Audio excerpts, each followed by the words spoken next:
최근 확진자 중 상당수는 우리 기업이 수주한 이라크 건설 현장에서 일하고 계신 근로자분들입니다.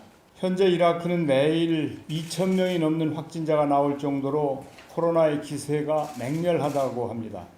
정부는 이분들의 조속한 귀국을 돕기 위해 이르면 내주부터 특별 수송에 나서기로 결정했습니다.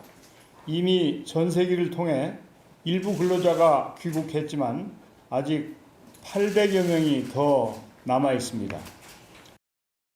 이틀 연속 30명대였던 국내 코로나19 신규 확진자가 어제 다시 60명대로 늘었습니다. 이라크 건설 현장에서 귀국한 직원 34명이 코로나19 확진 판정을 받았고요. 이러자 정부가 대책을 좀 발표했습니다. 네, 대책을 발표했습니다. 일단 문제가 뭐냐면 이라크에 34명이 입국을 했는데 확진이 됐는데 들어오신 분들 이 중에 28명은 검역 단계에서 나머지 6명은 이제 지역사회에서 격리 도중에 양성 판정 반응을 받았거든요. 또 하나 문제가 되는 것은 이제 탑승객 이날 같이 온 탑승객 216명입니다. 그 216명 이 중에 105명이 건설 현장 근로자거든요. 그래서 전체 탑승객 가운데 인천공항에서 확인된 유증상은 50명이라고 얘기를 하고 있습니다.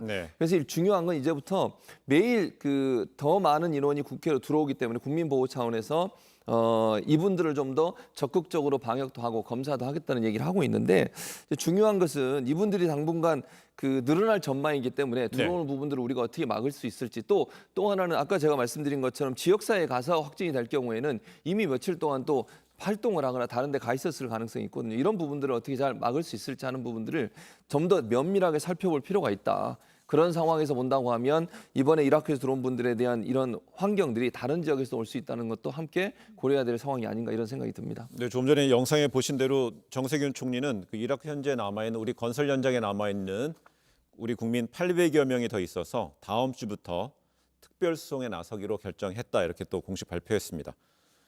일주일 사이에 14명이 확진된 주한미군과 관련해서도 우려가 커지고 있습니다. 최근 확진된 장병 일부는 미국에서 출발 전에 이미 미미한 증상이 있었는데도 한국행 항공기에 탑승한 것으로 좀 확인이 됐어요. 네, 일주일 새 14명의 주한미군 확진자가 발생을 했습니다. 근데 이것과 관련해서 주한미군 측에서는 뭐라 그러냐면은 14명 중 9명은 우리나라에 들어올 때 증상이 없었고 5명은 두통이나 콧물 같은 매우 미미한 증상만 있었다 지금 이렇게 얘기를 하지만은 저 미미한 증상이라는 거는 말 자체가 애매하잖아요. 증상이 있으면 있고 없으면 없는 거지. 증상이 미미하더라도 두통이 있고 콧물이 있었으면 안 들어왔어야 되는데 비행기 탑승하기 전에 제대로 지금 체크를 안 했다는 얘기인 거잖아요. 그런데 지금 미국 본토에 하루 새 확진자가 지금 수만 명씩 발생을 하고 있습니다. 이런 상황에서 주한미군들이 이렇게 제대로 체크를 안 하고 들어오게 되면은 아직까지 주한미군 관련 누적 확진자는 어제 기준으로 88명인데 앞으로 100명을 넘을 수가 있거든요. 그런데 문제는 주한미군 측이 주한미군 관련 확진자 수를 며칠 단위로 그냥 그때그때 발표만 하고 누적 확진자가 현재 얼마인지 완치자 현황이 얼마인지 일체 언급을 안 하고 있는 게 문제거든요.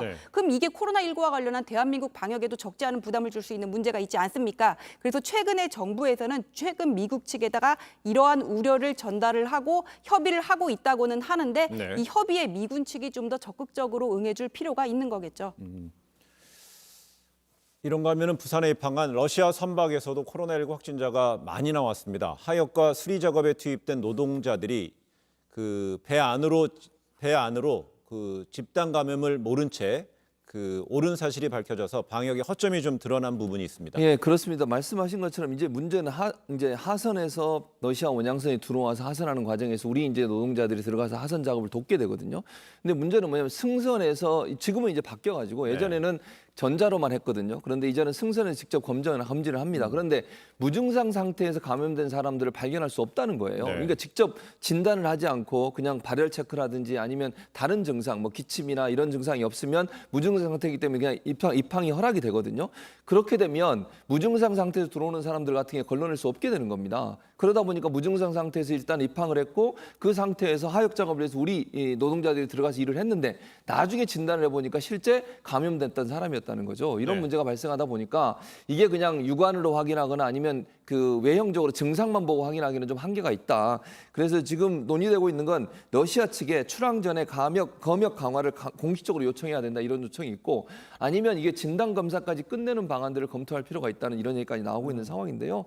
일단 항만 방역에 구멍이 뚫릴 수 있는 위험성이 있어서 좀 더 촘촘하고 구체적인 방역 대책을 마련하는 게 필요하지 않을까 이런 생각이 듭니다. 그렇습니다. 항만 방역이 뚫리게 되면 또 지역사회 감염이 또 이루어지는 단초가 되기 때문에 각별히 대책이 좀 필요한 것 같습니다.